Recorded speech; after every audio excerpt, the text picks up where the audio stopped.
Allez, on passe à l'économie. Carole Ferry, Europe 1 reçoit ce matin à 8h20 le patron de Danone, Emmanuel Faber. Danone, c'est Activia, Gervais, c'est Evian ou encore Blédina.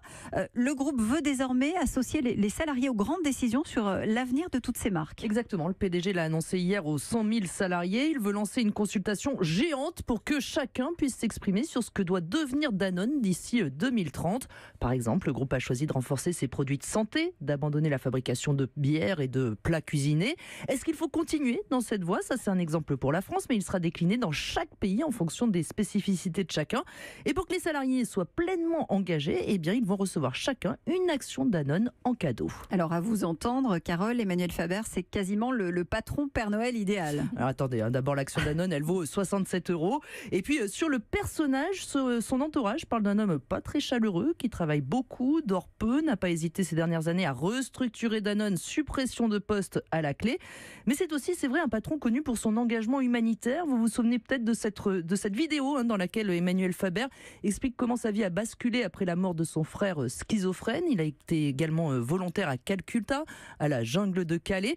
C'est en partie en raison de cette fibre sociale que l'ancien patron, Franck Riboud, avait choisi pour lui succéder.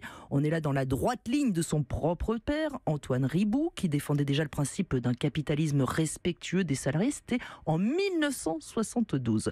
Aujourd'hui encore, les managers de Danone n'ont pas que des objectifs chiffrés. Ils doivent aussi rendre des comptes tous les ans sur le nombre de personnes qu'ils ont fait progresser dans leur service ou sur leur taux de réduction de CO2. Dites-moi, c'est un mouvement totalement marginal ou c'est une vraie tendance finalement qui se dessine? Franchement, c'est un discours qu'on entend de plus en plus dans la bouche de certains patrons. Ne pas satisfaire uniquement les actionnaires, mais se montrer attentif aussi aux salariés, aux fournisseurs, à l'environnement.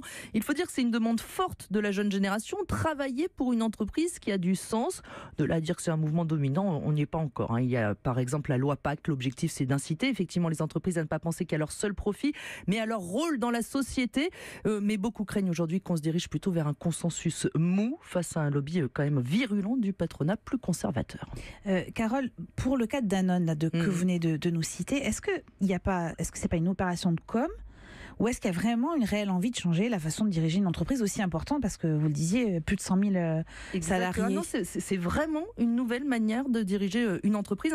C'est dire des salariés actionnaires, ce sont des actionnaires réellement impliqués dans l'avenir de l'entreprise. Ça permet de ne plus être dépendant du diktat des fonds de pension, par exemple, qui cherchent, eux, une rentabilité immédiate et se fichent totalement de ce que va devenir le groupe derrière. C'est avoir des actionnaires qui pensent rentabilité sur le long terme.